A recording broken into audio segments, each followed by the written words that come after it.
Oi, gente, tudo bem com vocês? Com esta aula, nós vamos estudar a colocação pronominal, ou seja, como utilizar adequadamente pronomes oblíquos átonos em relação aos verbos.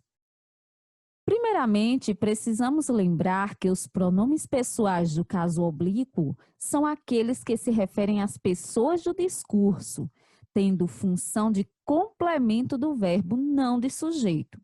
E quais são os pronomes oblíquos átonos?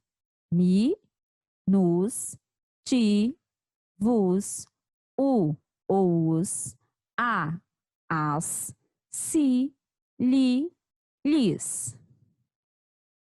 Então, a colocação pronominal pode ser feita de três formas.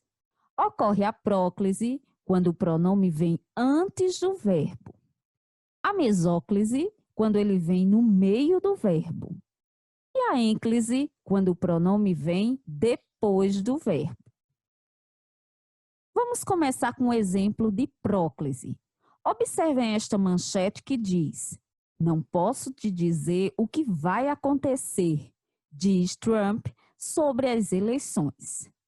Aqui nós temos o pronome te, usado antes do verbo principal dizer. Ocorre, portanto, uma próclise, porque o pronome oblíquo átono foi colocado antes do verbo. E quando devemos usar a próclise?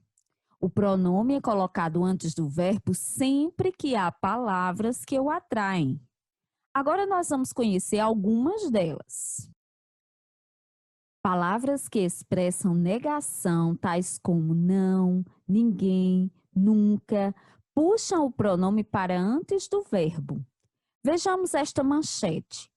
A idade não me pesa, diz prefeito eleito aos 95 anos em Muriaé, o mais velho do Brasil. Chama a atenção para a palavra não, que por expressar uma negação, puxa o pronome oblíquo para antes do verbo, sendo, portanto, um caso em que a próclise é necessária. Quando temos pronomes relativos, indefinidos e demonstrativos, também devemos fazer uso da próclise, como podemos ver neste exemplo. Como são escolhidas as empresas que se destacam no respeito ao cliente? Aqui temos o pronome relativo que, o qual retoma a palavra empresas e atrai o pronome oblíquo para antes do verbo destacam. Observe agora este exemplo. Thaís Araújo experimenta turbantes. Agora ninguém me segura. Temos aqui o pronome indefinido ninguém, que puxa o pronome oblíquo me para antes do verbo segura. Temos como exemplos de pronomes indefinidos alguém, ninguém, tudo, nada, entre outros. Os pronomes demonstrativos também são palavras que exigem que o pronome venha para antes do verbo, conforme podemos ver a seguir. Vacina da Moderna contra a Covid-19 mostra eficácia de 94,5%. Isso nos dá a confiança de que os resultados são relevantes nas pessoas com mais risco diante da Covid-19 e que mais precisam das vacinas. Aqui temos o pronome demonstrativo isso, que puxa o pronome oblíquo nos para antes do verbo dar. Os advérbios ou locuções adverbiais também fazem com que a próclise seja obrigatória. Se você tem dúvidas sobre advérbios e locuções adverbiais, nós temos uma aula disponível aqui no nosso canal, cujo link se encontra na descrição do vídeo. Aqui temos um trechinho da letra da música Inesquecível de Sandy Júnior, que diz: às vezes me pergunto se eu viverei sem ter você, se saberei te esquecer. Podemos observar a locução adverbial de tempo às vezes, que puxa o pronome oblíquo me para antes do verbo pergunto. Palavras que expressam desejo e também orações exclamativas fazem com que a próclise seja necessária. Nessa manchete temos: trabalhar no governo sem estabilidade? Deus me livre, mas quem me dera. Deus me livre é uma oração exclamativa, por isso temos a próclise. No caso de quem me dera, além de ser uma oração exclamativa, também expressa um desejo. Assim, também é obrigatório o uso da próclise nesse caso. Conjunções subordinativas também atraem o pronome. Nessa frase atribuída à Cartola temos: se alguém por mim perguntar, diga que eu só vou voltar depois que me encontrar. Depois que é uma locução conjuntiva, o que faz com que o pronome oblíquo me venha para antes do verbo encontrar. Temos também as palavras interrogativas no início das orações. No título dessa música de Padre João Carlos, nós observamos o pronome quem, que é uma palavra interrogativa e puxa o pronome me para antes do verbo tocou. Com base nesses exemplos, vocês percebem os principais casos em que a próclise se faz necessária. Agora vamos conhecer um pouco sobre a mesóclise. Nessa charge, nós temos: e quando atingirmos o pico da crise, quadruplicá-la-emos. Observe que nós temos o verbo quadruplicar, conjugado na primeira pessoa do plural do futuro do presente do indicativo, porém intercalado pelo pronome oblíquo a, com o acréscimo do L, retomando a palavra crise.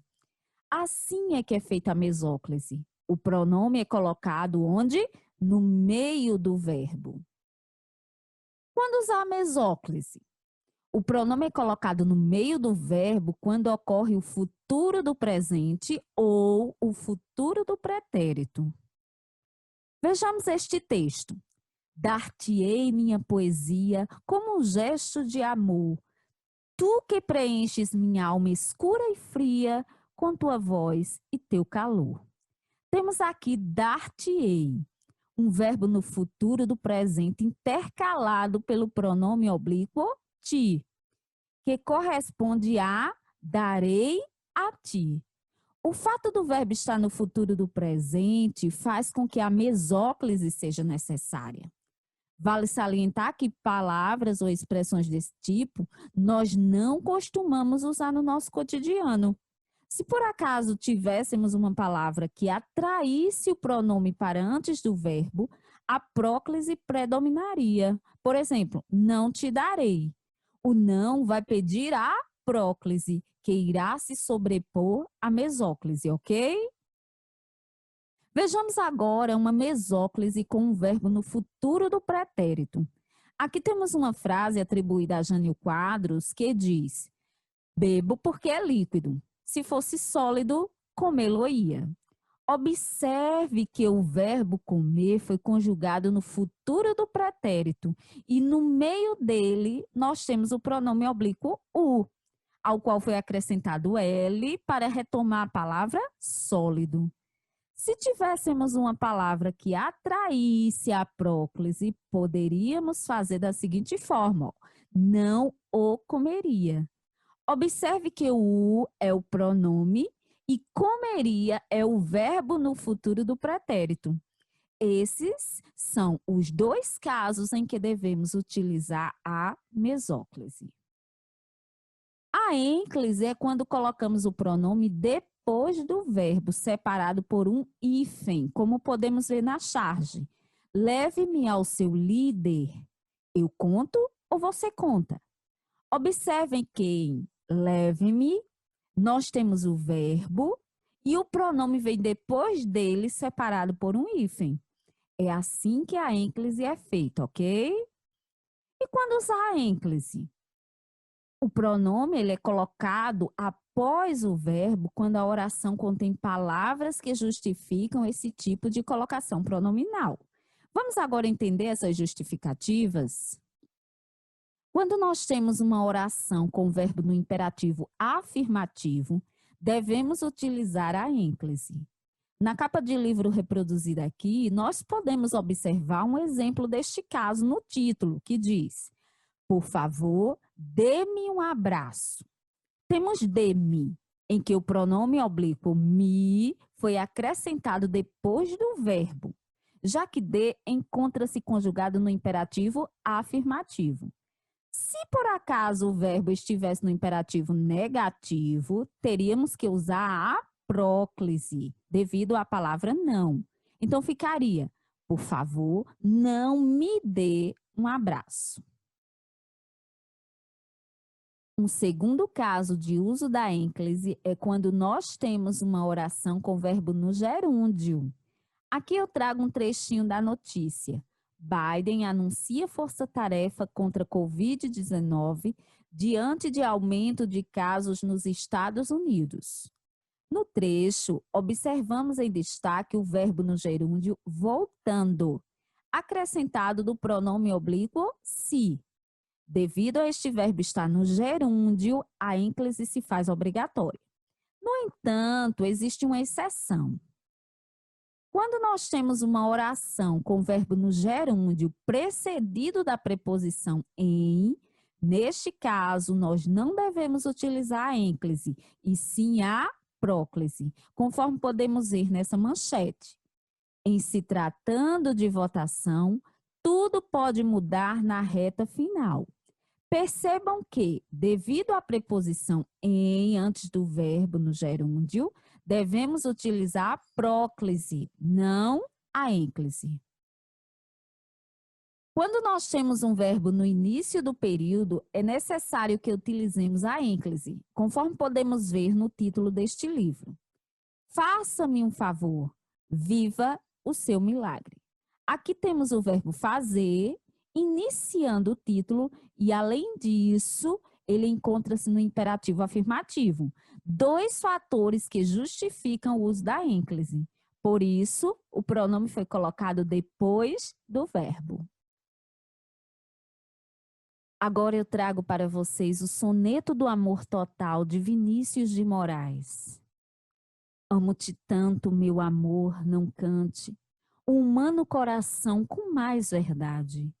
Amo-te como amigo e como amante, numa sempre diversa realidade. Amo-te a fim de um calmo amor prestante, e te amo além, presente na saudade. Amo-te, enfim, com grande liberdade, dentro da eternidade e a cada instante. Amo-te como um bicho, simplesmente, de um amor sem mistério e sem virtude, com um desejo maciço e permanente. E de te amar assim muito e a miúde, é que um dia em teu corpo de repente, hei de morrer de amar mais do que pude. Vejam que o autor utilizou a ênclise todas as vezes em que o verbo amar iniciava o verso. Usou, portanto, adequadamente a regra gramatical. Quando o verbo não estava iniciando o verso, ele privilegiou a próclise. Vale salientar que no nosso dia a dia as pessoas costumam utilizar te amo, quebrando, portanto, a regra gramatical que diz que nós não devemos iniciar com pronome oblíquo. No entanto, esse uso já é bastante aceito, embora não esteja de acordo com as regras gramaticais. Já a expressão eu te amo está adequada porque o pronome, neste caso, não inicia a frase. Então é isso.